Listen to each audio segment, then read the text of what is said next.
ನಮಸ್ಕಾರ ಸ್ನೇಹಿತರೆ. ಇಂದು ವಿಷ್ಣುವಿನ ಮೊದಲ ಅವತಾರ ಮತ್ಸ್ಯದ ಮಹಾಕಥೆಯನ್ನು ಕೇಳಿ. ಮಹಾಪ್ರಳಯದಿಂದ ಧರ್ಮವನ್ನು ರಕ್ಷಿಸಿದ ಕಥೆ.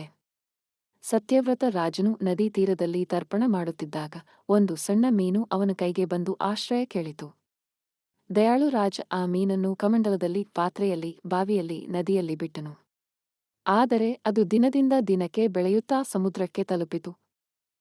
ಬೃಹತ್ ಮೀನು ಸತ್ಯವ್ರತನಿಗೆ, ನಾನು ವಿಷ್ಣು, 7 ದಿನಗಳಲ್ಲಿ ಮಹಾಪ್ರಳಯ ಬರಲಿದೆ. ದೋಣಿ ಸಿದ್ಧಪಡಿಸಿ ಸಪ್ತಋಷಿಗಳು, ವೇದಗಳು, ಬೀಜಗಳನ್ನು ತುಂಬು ಎಂದು ಆದೇಶಿಸಿತು. ಪ್ರಳಯ ಬಂದಾಗ ಮತ್ಸ್ಯ ದೋಣಿಯ ಕೆಯಾವನ್ನು ಕೊಂಬಿಗೆ ಕಟ್ಟಿಕೊಂಡು ಸುರಕ್ಷಿತವಾಗಿ ಎಳೆಯಿತು. ಹೀಗೆ ಸೃಷ್ಟಿಯ ಬೀಜಗಳು ರಕ್ಷಣೆ ಪಡೆದವು. ಸತ್ಯವ್ರತನೇ ವೈವಸ್ವತ್ ಮನು ಆಯ್ತು. ಇದು ಮತ್ಸ್ಯ ಅವತಾರದ ಕತೆ. ಲೈಕ್ ಮಾಡಿ, ಸಬ್ಸ್ಕ್ರೈಬ್ ಮಾಡಿ, ಕಾಮೆಂಟ್ನಲ್ಲಿ ನಿಮ್ಮ ಅಭಿಪ್ರಾಯ ಹೇಳಿ. ಹೆಚ್ಚಿನ ಪುರಾಣ ಕಥೆಗಳಿಗಾಗಿ ಬೆಲ್ ಐಕಾನ್ ಒತ್ತಿ.